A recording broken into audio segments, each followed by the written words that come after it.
कुछ इंग्लिश के वर्ड भी सिखाए जाएं तो ऐसी ही एक प्रेम कहानी रच रहा हूँ। Not my circus not my monkeys, मतलब होता है मुझे कोई लेना देना नहीं है, लेकिन प्यार में कभी ऐसा नहीं होता है। प्यार में बहुत ज्यादा लेना देना होता है।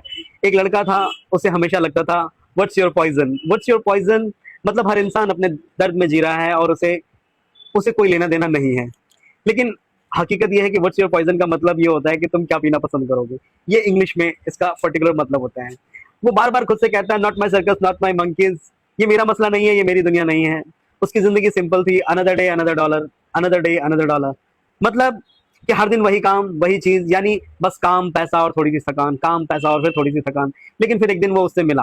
वो लड़की अलग थी, उसकी आंखों में कुछ ऐसा था, उसे वग्यूली रिमेंबर, वग्यूली रिमेंबर कहते हैं, वज्यूली रिमेंबर कहते हैं शायद, वज्यूली रिमेंबर होता था, जैसे कोई पुराना अधूरी याद। वज्यूली रिमेंबर का मतलब होता है मुझे धुंधला धुंधला सा याद है। वज्यूली कहते हैं, क्या कहते हैं प्रोनाउंस मुझे नहीं करना आ रहा, लेकिन कहते यही है।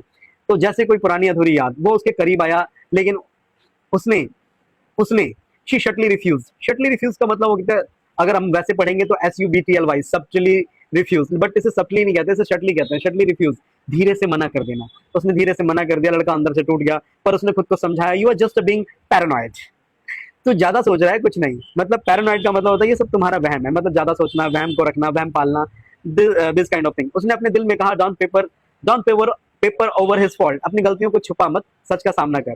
लेकिन ये फालतू का लग रहा है, लेकिन सुनते जाओ, बस सुनते जाओ। लेकिन प्यार अजीब चीज है, वो बार बार उसकी जिंदगी में लौटता रहा और हर बार दस्तक देता रहा, अलग तरीके से दस्तक देता रहा। लड़का कभी थक कर कहता कट मी सम स्लैक, मुझे थोड़ा छोड़ दो, मैं टूट रहा हूँ।